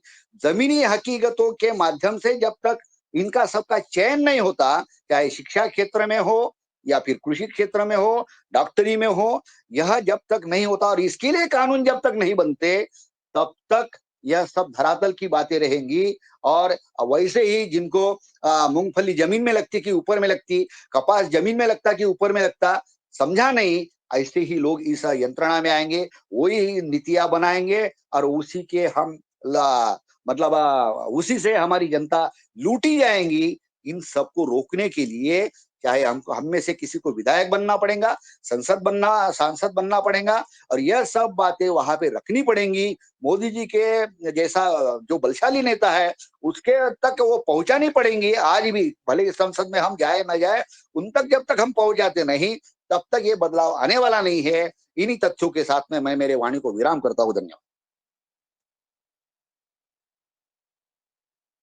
जी धन्यवाद आदरणीय डॉक्टर साहब, बहुत महत्वपूर्ण संवाद आपने किया। जो यूरो ने वाली बात बताई, यही संवाद चल रहा है, यही शरद जी बोल रहे हैं, यही आदरणीय पवन सर बोल रहे हैं, और यही हम लोग बोल रहे हैं कि अपनाने में बहुत जो है आदमी गलतियां कर रहे हैं, वैज्ञानिक हों चाहे कोई भी हो। आपने जो कहा है अभी कि व्यक्ति अगर ठीक है, आज संविधान के कानून बदल रहे हैं, जो अंग्रेजों के कानून संविधान में लाए गए थे वो क्रिमिनल की धाराएं अब चेंज हो रही हैं। ये होता है व्यक्तित्व। हम अगर जैसा व्यक्ति यहाँ से चुन के भेजेंगे उसके विचारधारा वही होंगे, और जहां वो जाएगा, सदन में जाएगा तो सदन में बात रखेगा, जहां वो जाएगा वहां बात रखेगा। बहुत सुंदर सभा। और आदरणीय भूपेंद्र शास्त्री जी, मैं आपसे निवेदन करता हूं कि आप अपनी बात रखें। जी ओम। योगहार कार्यक्रम के समस्त बंधु जो इस कार्यक्रम में सतत जुड़ते हैं, उन सभी को मैं आज हृदय की अनंत गहराइयों से प्रणाम करता हूं। आज का सदन बहुत अच्छे विषय पे आ गया है। मेरी आवाज आ रही है? जी जी आ रही सर। हो शरद भैया, अरे प्रणाम। वाह वाह वाह, सुभाषित यार, बहुत अच्छा टॉपिक लेके आए शरद भैया। हमारे भारत के जो संसद है और जो उसकी व्यवस्थापिका है, वह वास्तव में अलग अलग प्रकार से संतुष्टिकरण के विषय पे बनी हुई है। भारत के सदन में 542 सांसद हैं, 2 चुने नहीं जाते हैं, 40 का चुनाव होता है, और 300 से ज्यादा सांसद किसान परिवारों से आते हैं, जिनका बैकग्राउंड किसान है, कृषि है। ऐसे परिवारों से चुने हुए सांसद सदन के अंदर कृषि नीति बनाने में अपना बहुमत देते हैं। और दुर्भाग्य का विषय है कि कृषि पर सही नीति आज तक बनी ही नहीं है। इस देश में ये बड़े जोर शोर से प्रचारित किया गया कि यहां बेरोजगारों की संख्या है। हमारा स्वरूप, भारत का स्वरूप कृषि प्रधान देश के रूप में रहा है। हर परिवार के पास कृषि थी, हर परिवार खेती किसानी करता था, वो बेरोजगार नहीं था। उसका सबसे बड़ा रोजगार कृषि था। तो इस देश की शिक्षा नीति को जब निर्माण किया गया तो सबसे पहले इस बात पे विचार किया जाना चाहिए था कि जिस देश में अधिकतम कृषक रहते हो उसकी शिक्षा नीति कृषि प्रधान होना चाहिए। लेकिन उसकी प्रधानता बाबू प्रधान की गई, लिपिक प्रधान की गई, जी हजूर तैयार करने वाले ऑफिसर्स की नीति तैयार की गई। आपके पूरे जीवन में जो शिक्षा आपको मिलती है, आखिरी में जाकर जब उसका गुणा भाग होता है तो वो शून्य आती है। भारत के कृषि की शिक्षा नीति का कैलेंडर कृषि कैलेंडर के अनुसार होना चाहिए। हमारे यहाँ मौसम के हिसाब से छुट्टियां मिलना चाहिए, लेकिन जानबूझकर विपरीत मौसम का कैलेंडर तैयार किया गया है ताकि किसान परिवार के बच्चे प्रोग्रेस नहीं कर सके। जब उनके घर कृषि रहती है, खेती आई रहती है, तब उन्हें एग्जाम देने जाना रहता है। तो मेरा तो मानना यह है कि भारत सरकार को अपने मानव संसाधन मंत्रालय में कुछ चेंज करना चाहिए। बहुत बड़ी बात कर रहा हूं, मेरे सामर्थ्य के बाहर की बात है, नहीं करना चाहिए, मुझे ऐसे मंच से नहीं करना चाहिए। मन में आ रहा है इसलिए कह रहा हूं। आज विषय निकल गया, दादा किशोर दादा भी इसी पे बोल रहे हैं, वो भी समर्थन कर रहे हैं। आजादी के पहले के एक शायर होते थे इकबाल, उन्होंने कभी लिखा था, हम सुबह सुबह कभी पहली गाड़ी से, जो पहले सुबेरे वाली गाड़ी आती थी ना, उस सुबेरे वाली गाड़ी से कभी उज्जैन महाकालेश्वर जाते थे दर्शन करने, तो उसके डैशबोर्ड पे लिखा हुआ शेर मुझे याद आ रहा है, इकबाल साहब का शेर था, जो बाद में भारत छोड़कर पाकिस्तान चले। और एक बार पहले भी मैंने इसी मंच पर उस शेर को सुनाया भी है, मेरे स्मरण में है, फिर पुनः याद दिला रहा हूं। एक उल्लू काफी है बर्बाद गुलिस्ता करने को, एक उल्लू काफी है बर्बाद गुलिस्ता करने को, हर शाख पे उल्लू बैठा है, अंजाम गुलिस्ता क्या होगा। किंतु ये भरत भूमि है और यहाँ भगवान स्वयं गोपालन करने के लिए आते हैं, या भगवान स्वयं आते हैं, तो उसी के प्रताप से ये देश प्रोग्रेस कर रहा है। कहीं ना कहीं किसी न किसी स्वरूप में वो आ जाता है, इसलिए चल रहा है मेरे हिसाब से। पर वास्तव में हमारे शिक्षा के केंद्र, चाहे वो प्राइमरी हो, चाहे वो मिडिल हो, चाहे वो हायर सेकेंडरी हो, चाहे वो कॉलेज हो, चाहे वो विश्वविद्यालय हो, उसमें कृषि होना चाहिए। मैंने बड़े प्रेम से विधर्मी स्कूलों को देखा है।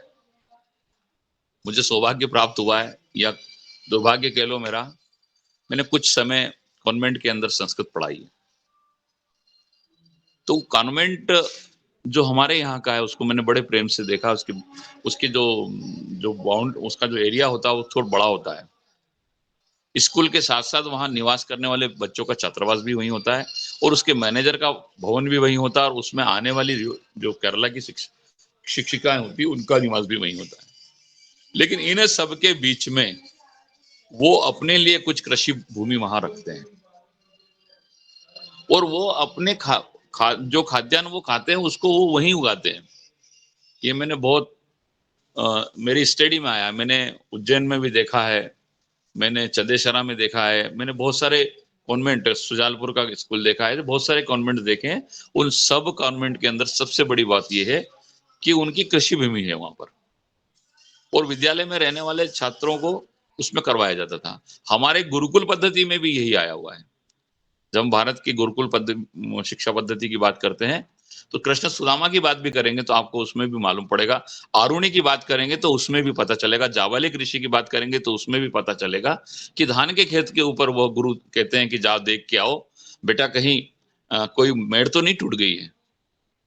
जब आरुणि नहीं आता है तो गुरुदेव उसको ढूंढने के लिए जाते हैं तो पता चलता है कि धान के खेत में पानी निकल जाएगा, इसलिए आरुणि से जब मिट्टी नहीं लगाई गई तो उसने विचार किया कि क्यों ना मैं आज यहीं पाल के पास ही सो जाऊं, ताकि मेरे धान के खेत का पानी बह के नहीं जाए और मैं वहां पर अपने पानी को बचा लूं। गुरुदेव ने आके रात को चेक किया, शिष्यों के साथ गए और उन्होंने देखा कि आरुणि वहां पाल के पास लेटा हुआ है। तब जावालिक ऋषि पैदा होता है और फिर मध्य प्रदेश के एक बहुत बड़े शहर का नाम जबलपुर होता है। ये कृषि संस्कृति हमारे गुरुकुल में पहले से थी।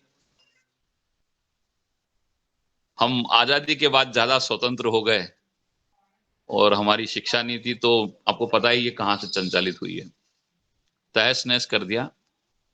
हमारे दिमाग को खेती करने वाले को बेरोजगार और मजदूर बता दिया गया।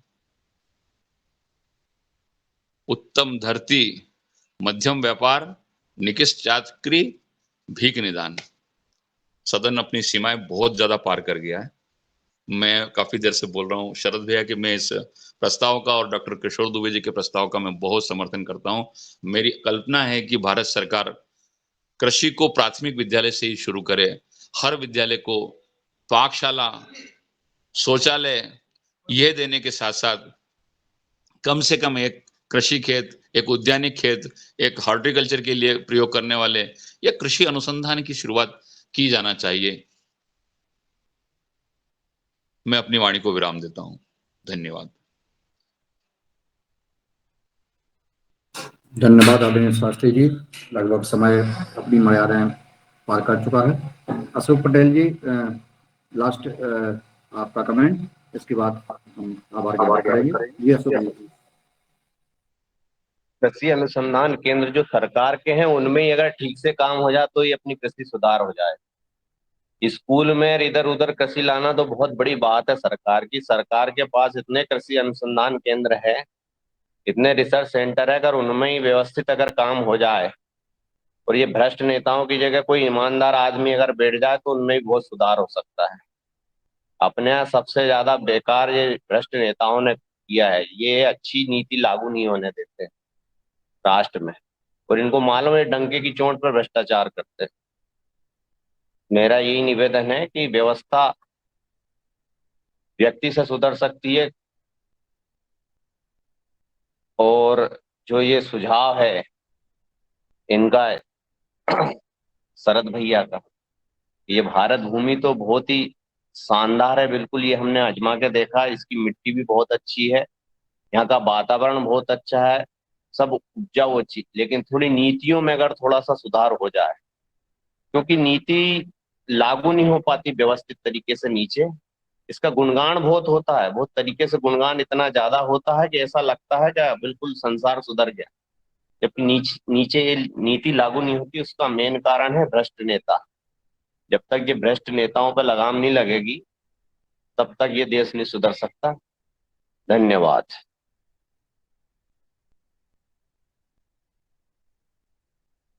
जी धन्यवाद आदरणीय अशोक जी, आपने अपनी बात रखी। हमारे जो शरद वर्मा जी ने बात रखी थी, वह आपने उसका समर्थन किया, और वही बात रखी थी कि हमें सदन में और संस्थान में शास्त्री जी से मेरा निवेदन है कि ये कृषि नीतियों में सुधार लाने का मुहूर्त निकाल दो ना, आप शास्त्री हैं तो। अब बात करेंगे मनीष सिंह जी।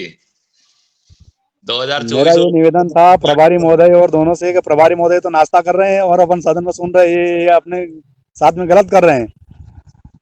और आप लोग जो मुहूर्त निकाल दो, आप मुहूर्त निकाल दो कि ये कृषि नीतियों में सुधार किस दिन होना है, वो मुहूर्त के आधार से चलेगा, क्योंकि आप शास्त्री है सदन के।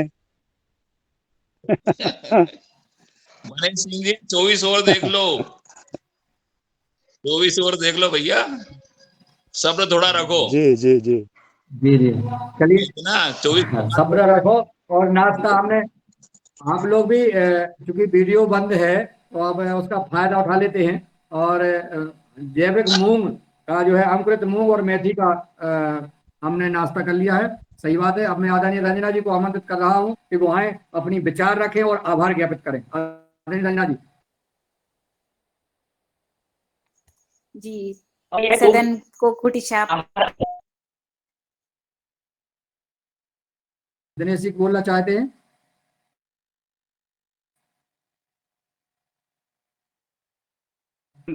योग के साथ आहार आवश्यक का प्रतिपादन कर। जी आदरणीय रंजना जी। बहुत सुंदर बात दिनेश भैया आपने कही कि योग के साथ आहार जरूरी है। तो ये हमारे भाई साहब दिखा दे रहे हैं कि हम योग और आहार साथ लेकर चलते हैं। जी धन्यवाद। सदन को कोटि प्रणाम। सच्चे सच्चे योगाहारी हैं ये, सच्चे और पक्के योगाहारी हैं। जी जी जी हीरालाल भाई साहब। और चलिए सब आज की योग कक्षा बहुत सुंदर रही। हमारी नीलू बहन जी ने पटना बिहार से आज क्लास ली, उनका मैं अभिनंदन और धन्यवाद करती हूँ। और आज के हमारे चीफ गेस्ट आदरणीय श्री शरद भैया जी, उनकी जो बातें आज सदन में ऐसे गूंज रही थी कि बस उनकी बातें हम सुनने को मन कर रहा था। आज आपने ऐसी ऐसी महत्वपूर्ण बातें सदन में बताई कि एक एक बात में आपकी ऐसी टिप्पणी करने लायक बातें थी। ऐसे लगता है कि अगर सरकार को किसी भी पुरस्कार से सम्मानित करना है, और भी तो हमारे शरद भैया जैसे और भी कृषक अपने यहाँ पर कार्य कर रहे हैं, उनको पुरस्कृत करना चाहिए और उनसे हमें प्रेरणा लेनी चाहिए। ऐसी अगर जन जागृति प्राकृतिक खेती की हमें ऐसे ही बढ़ानी है, तो शरद भैया जैसे क्रांतिकारी अगर हर जगह पर खड़े हो जाए और लोगों को प्रेरित करे और इस पर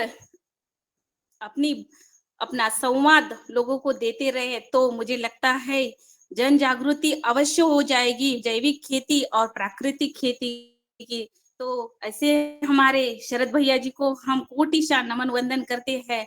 और बहुत ही उनकी बातें, जैसे दुबे सर ने भी कही है कि जो रिटायर होते हैं उनको तो पेमेंट की जगह, पैसा की जगह उन्हें खेती देनी चाहिए।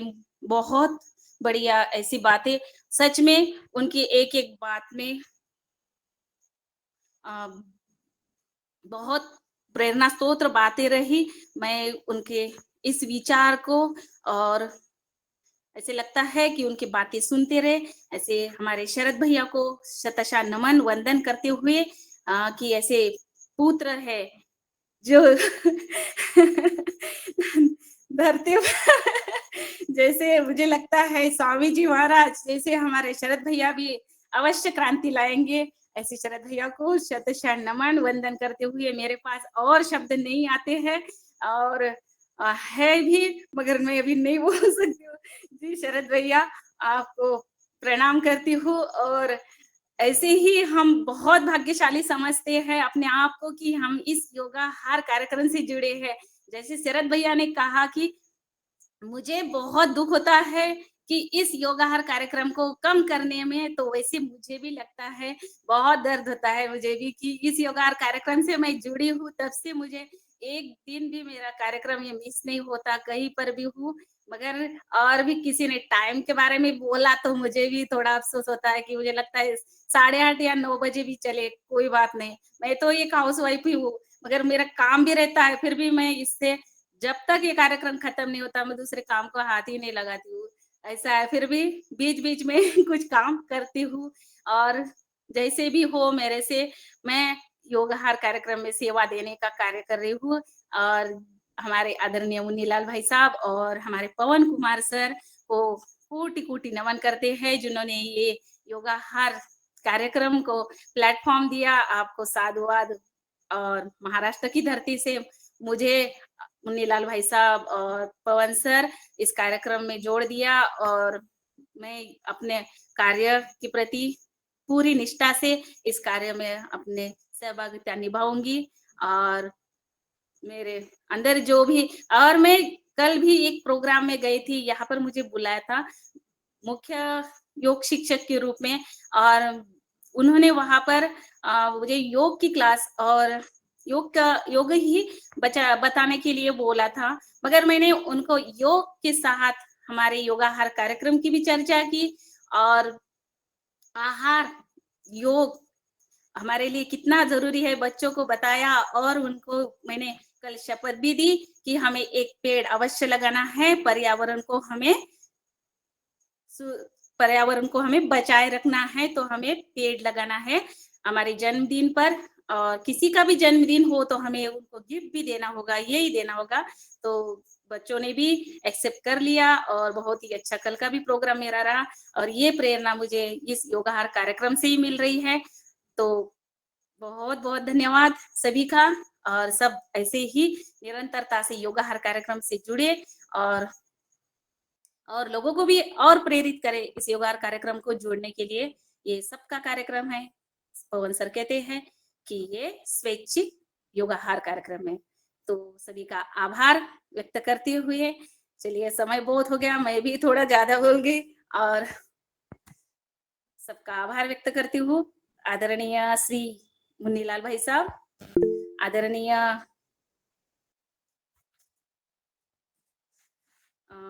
भगवान दास कुशवाहा जी, आदरणीय भूपेंद्र शास्त्री जी, आदरणीय बनेश सिंह जी, आदरणीय दीपश्री खांडेलकर जी, आदरणीय दिनेश सेमवाल जी, आदरणीय डॉक्टर किशोर दुबे जी, आदरणीय हीरालाल कुशवाहा जी, आदरणीय बहन कल्पना जी, आदरणीय महेंद्र राठी जी, आदरणीय मिथिलेश सिंह जी, आदरणीय मुन्नीलाल यादव भाई साहब और आदरणीय नीलकंठ सावड़ी जी, आदरणीय निर्मला जोशी जी, आदरणीय निर्मला जोपे जी, आदरणीय निर्मला जोपे जी, आदरणीय पवन कुमार सर हरिद्वार पतंजलि अनुसंधान केंद्र से और हमारे आदरणीय बहन प्रणाली मराठी जी, आदरणीय रघुवीर रावत सर, आदरणीय रामकृष्ण रघुवंशी जी, आदरणीय राशि कुशवाहा जी, आदरणीय रूप सिंह राजपूत जी, आदरणीय आज के हमारे मुख्य अतिथि कल जिनको आमंत्रित किया था शरद भैया और आज फिर उमाशंकर प्रसाद जी, आदरणीय योगाहार रिकॉर्डिंग से भाई और भी हमारे योगाहार से लेफ्ट हुए उन सभी का भी मैं बहुत बहुत धन्यवाद व्यक्त करती हूँ और इसी तरह योगाहार कार्यक्रम दिन ब दिन और बढ़ता जाए और बढ़ता जाए, यही शुभकामना देते हुए इस योगाहार मंच से सभी को ओम, सबका दिन मंगलमय हो, यही कामना करते हैं। कल सुबह 5:30 बजे नए ऊर्जा के साथ, नए योग शिक्षक, नए चीफ गेस्ट के साथ मिलेंगे और 15 अगस्त को सबको देश के प्रति 1-2 मिनट ही देशभक्ति गीत और आपका जो कोई स्पीच रहेगा वो उसके लिए आप तैयार करिए और 15 अगस्त का कार्यक्रम हम योगाहार कार्यक्रम में मनाएंगे। प्रणाली आज बहन जी का जो उद्बोधन था, मान नहीं सकती। आभार प्रदर्शन था जो, वो बहुत भावपूर्ण था, आनंदमय था और ऐसे लगा कि बहन जी का कोई विदाई कार्यक्रम चल रहा हो और विदाई पार्टी में बोल रही हो कहीं, क्योंकि उसमें संवेदना भी थी, भावना भी थी, आनंद भी था। और उनके आज के उद्बोधन से जो उनके अध्यक्ष हैं प्रवक्ता के रूप में, संचालक के रूप में कुशल हैं, एक कुशल संचालिका हैं, उन्होंने फिर प्रमाणित किया है अपने आप को। आदरणीय रंजना बहन जी को बहुत बहुत सादर नमन, वंदन, साथ में मुन्नीलाल जी को जिन्होंने उनको बुलाया और इस अवसर प्रदान किया। ओम ओम ओम। जी बहन जी प्रणाम। ओम। हाँ, आज मेरे जी बहन स्कूल जी, में जी बोले। झंडा वंदन का कार्यक्रम था, इसलिए मैं बहुत